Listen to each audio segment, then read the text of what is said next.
Cathy. Welcome to Lunabird Book Club.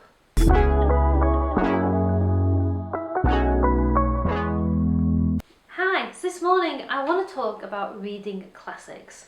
I want to talk about whether reading classics or top 100 books, curated lists is something we should be doing and my experience of it. And I'll tell you how this began. It began with two things, but we'll start with this one. Firstly, about 2 or 3 years ago, my friends who knew that I loved reading and loved reading books bought me this poster. I'll try and take some photos close up of it to put throughout this because it's kind of hard to capture on the camera. But this poster says Top 100 Books, the Ultimate Collection, and then it had all these squares and the titles of different books above them, and then every time you read one of these books you scratch off the foil and it reveals a picture.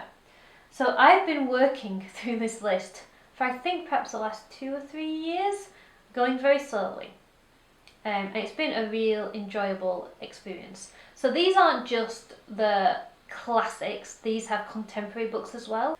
So let's just pick a random row. So let's say this row down, they've got Three Men in a Boat, Mary Poppins, The Sound and the Fury, Catch-22, The Odyssey, The Secret Garden, In Search of Lost Time, The Adventures of Sherlock Holmes, The Trial, and One Flew Over the Cuckoo's Nest.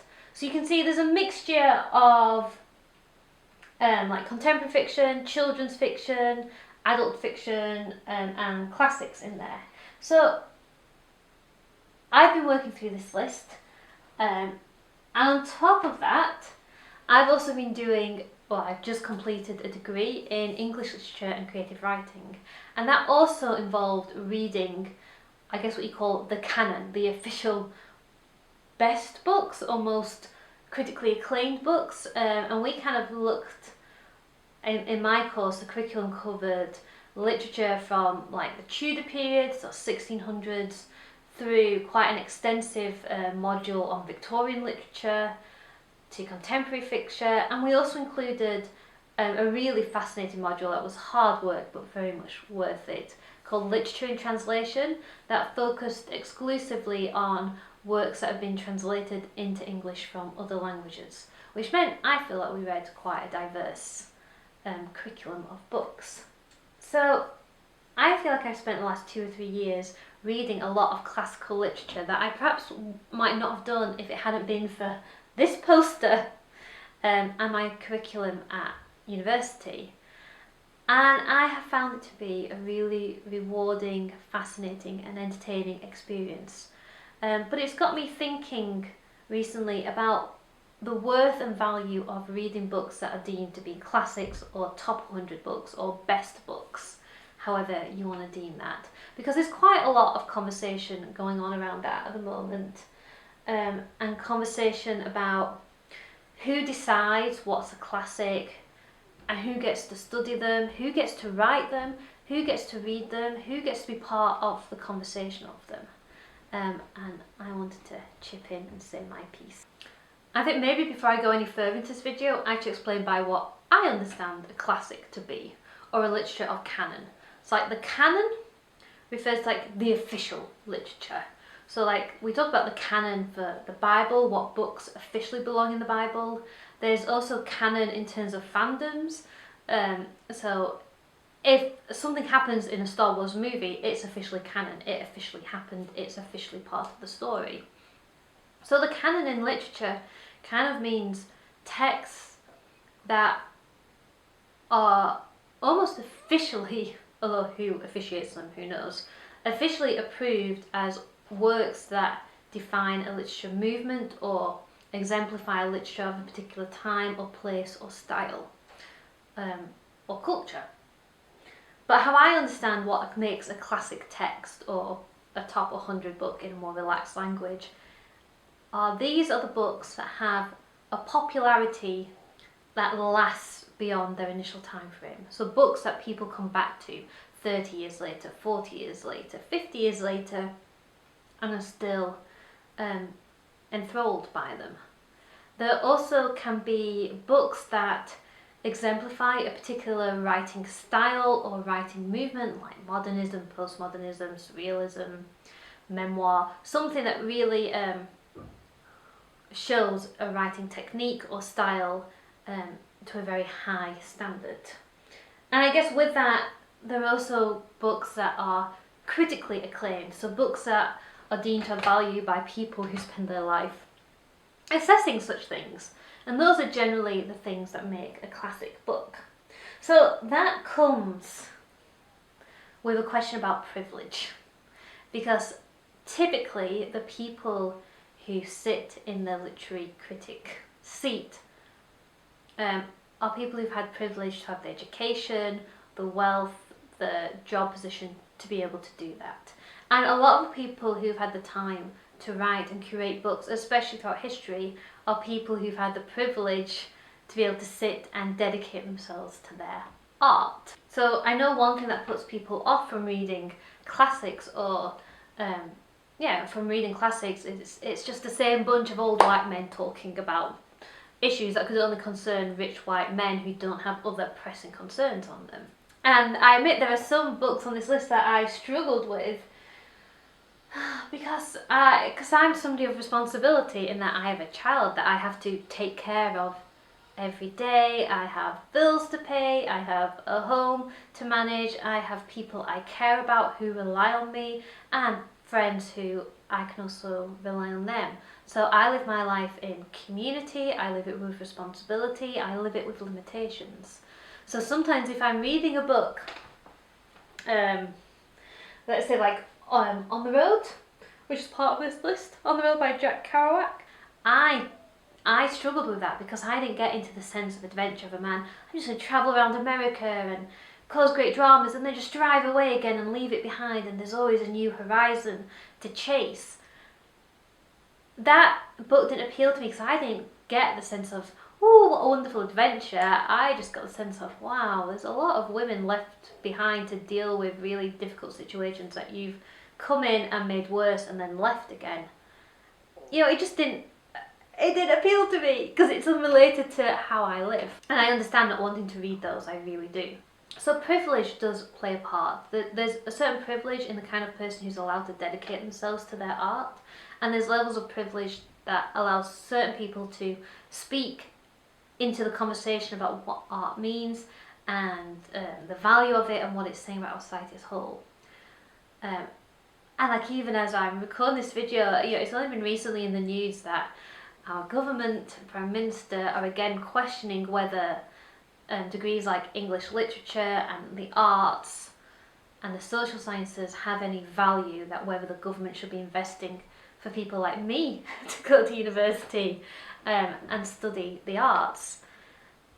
And that scares me a bit because really, if you take away funding for the arts, saying it's not a good investment for the government, what you're again saying is that people of wealth can have the privilege to go and study literature and art and music and play and theatre, but working class people do not get that privilege. You can only study something if you can relate it directly to the job you're going in.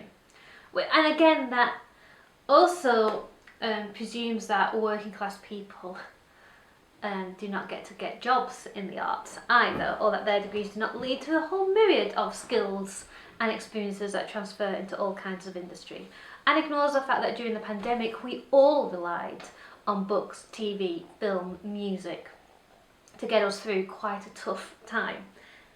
Anyway, going into a rant, but I think that's partly why I'm filming this video, is because I think privilege does play a part in who gets to write classics, read classics, talk about classics.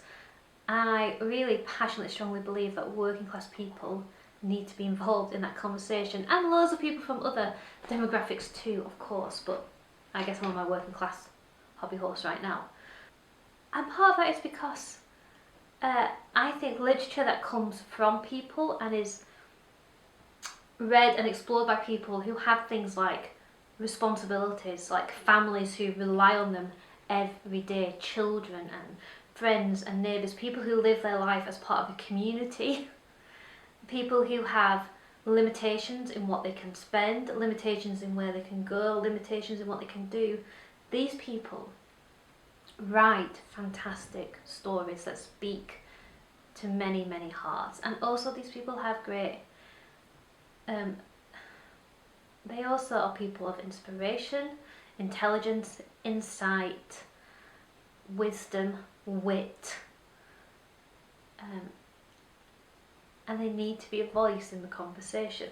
So I strongly encourage the reading of classics. I think classics are for everybody, and the more people involved in reading them, in writing great stories, and in talking about great stories and what they mean for us is really, really important. And this is a very serious video, isn't it? But I do think it's serious, and I think it's important. And I really want to recommend finding a list of classic books to read too, because I've got several reasons why I think you should read classic books. Firstly, I've read so many entertaining books that have been easy to read, fun, enjoyable, gripping, exciting, adventurous stories. Because there's this feeling out there that classic books and books from a long time ago are boring. And yes, some of them might be to you, or might be to me, but there's loads that are really readable and enjoyable. One of the first ones on this list somewhere is To Kill a Mockingbird. That's such a readable book. Catch-22 I found absolutely hilarious. Jane Eyre I've reread several times. I will read it again soon. Her story just gets me here. So there are some classic books that are difficult to read and are hard work, and you might find it rewarding to power through, you might not. Some might surprise you and be amazingly readable. So they are good fun. And then the second reason is that you do learn stuff through them, especially if you start reading books from different times and different places and different cultures.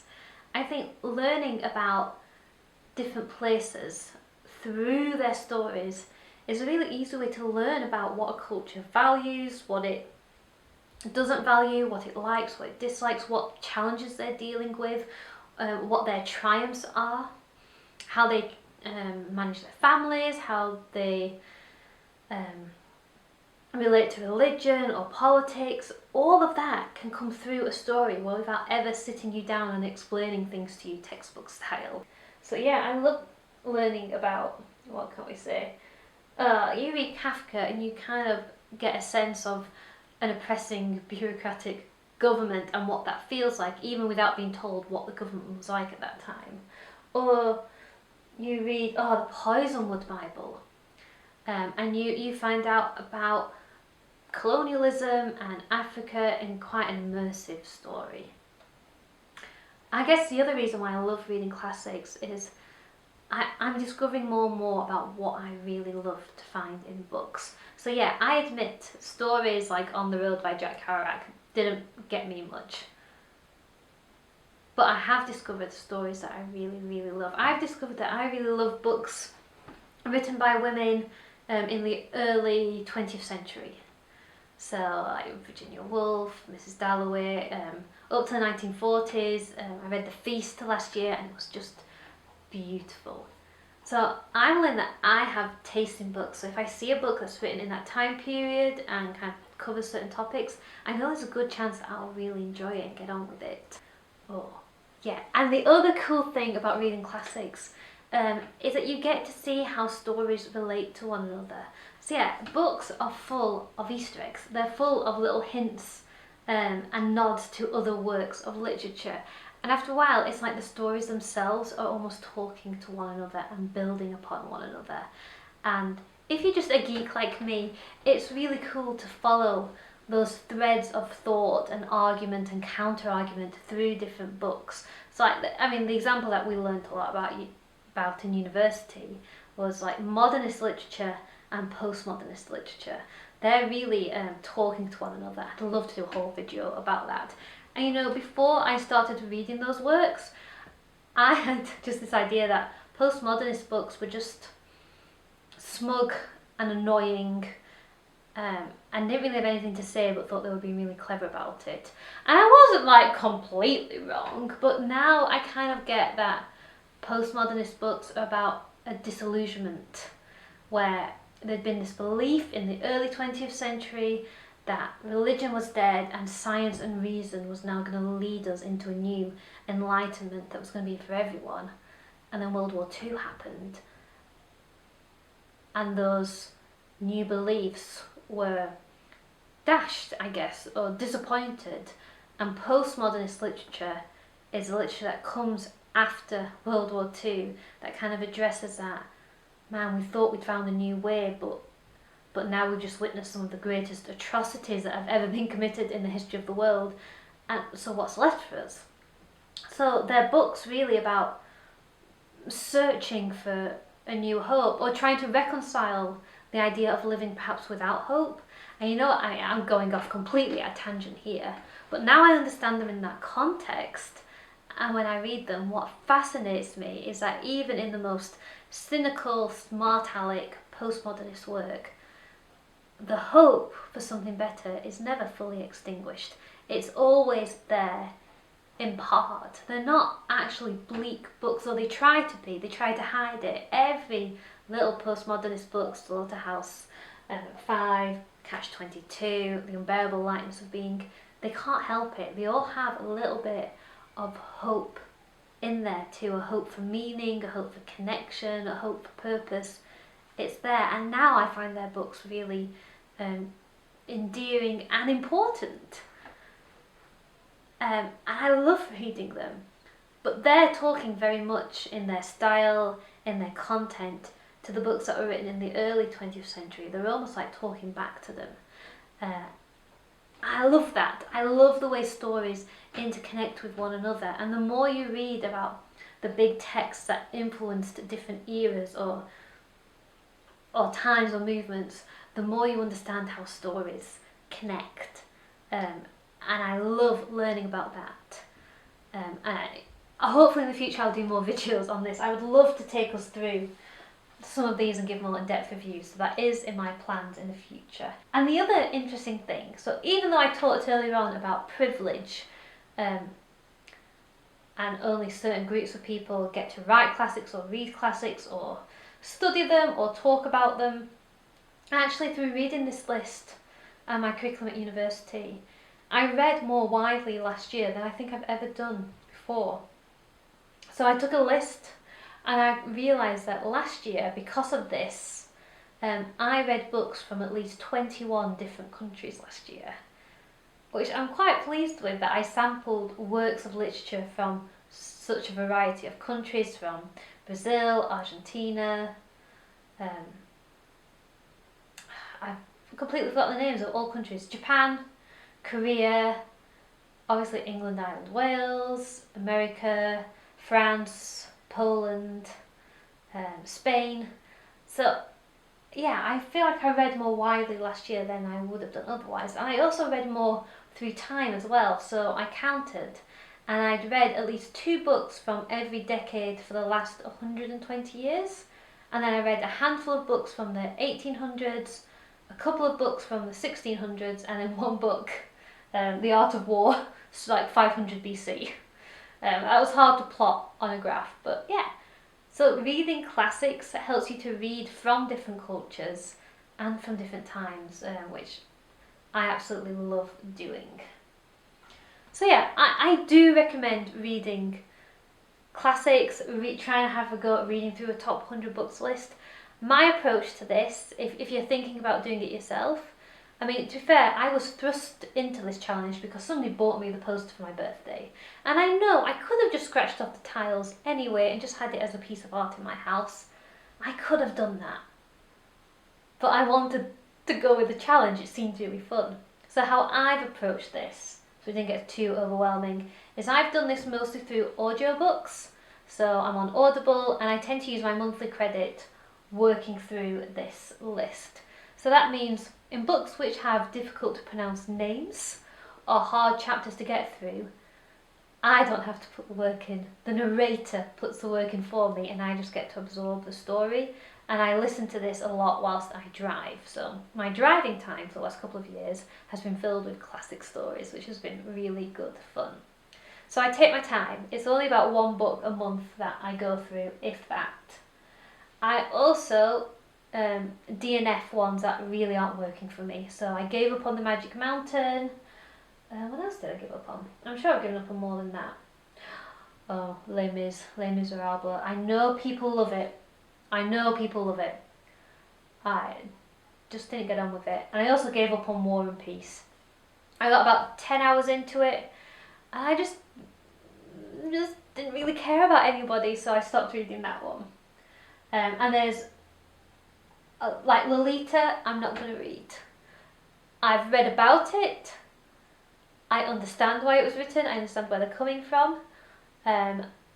It's not for me. I'm not going to read it. So it's okay, you don't have to commit to reading every single one, but I think it's really cool to try and read books that you've never heard of before or come across before, and to challenge yourself, to give something a go, because there's some of these that, Crime and Punishment. Crime and Punishment I was not looking forward to. I thought it was going to be like War and Peace. I thought it was going to be tedious, hard work and grim. And actually, from the very first chapter, I was hooked. Nobody told me Crime and Punishment was a thriller. Nobody told me that. And it's like a psychological thriller. And yes, perhaps it does drag a little bit, particularly towards the end. And yes, there's a lot of people, you know, poverty, squalor, hard life, ain't life tough, going on there, which I don't love. Sorry, Dickens, I know it's really your thing. But I don't love that myself. But Crime and Punishment, I found an absolutely fascinating read, and I thought I was going to hate it, and I didn't. I was really hooked, and I had no idea what to expect going in. So yeah, I recommend giving it a go. Trying one book a month. I really do recommend doing it on Audible, because I think you get a great storytelling experience, or you know, any other audiobook provider. So, should you read classics? Yes, you should give them a go. There must be at least one classic for everybody out there. I think it's a really worthwhile thing to do. I think it's fun, I think it's entertaining, and I think it's really important that lots of different voices and readers get access to these books, get to have the confidence and assurance that these books are for them, and also to have them be part of the conversation about these books, about what they mean, about what they tell us about humanity, what they inspire in us, what do they reveal. I think that's an important conversation, and I think we need lots of different voices to read these books, talk about these books, and to be inspired by them in their own art. I think that's really, really important. And I'm sorry, I know I'm sounding preachy about it.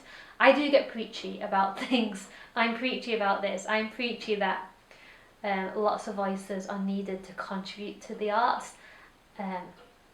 And they're worth listening to as well. I think that's partly why I really enjoy watching BookTube, because I get to hear people talk about these books with passion and intelligence and experience. And these YouTubers, BookTubers, they come from all different walks of life. And I think that increases the insight that we can glean from literature when there's lots of different voices talking about them.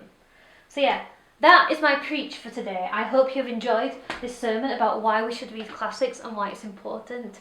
And yeah, I do recommend them. There's still questions of privilege to talk about and explore. And even with that being true, I think it's such a good thing to read through works of literature that have inspired or gripped the imaginations of people throughout history and around the world. I think that's really important and a really wonderful thing to do. So yeah, in the future, I would really like to come back to this poster and maybe talk you through some of these books and do in-depth book reviews. If there are any classic books that you would really like to hear me talk about or hear Rachel talk about, let us know in the comments, because I'd be really excited to hear that. So yeah, I think that's enough rambling and preaching and ranting and soapboxing for today. I hope you've enjoyed this. I hope you're inspired to keep reading. We post new videos every Friday, so come back next week and there'll be something new for you to watch. Thank you so much for being with me today. Thank you. Bye.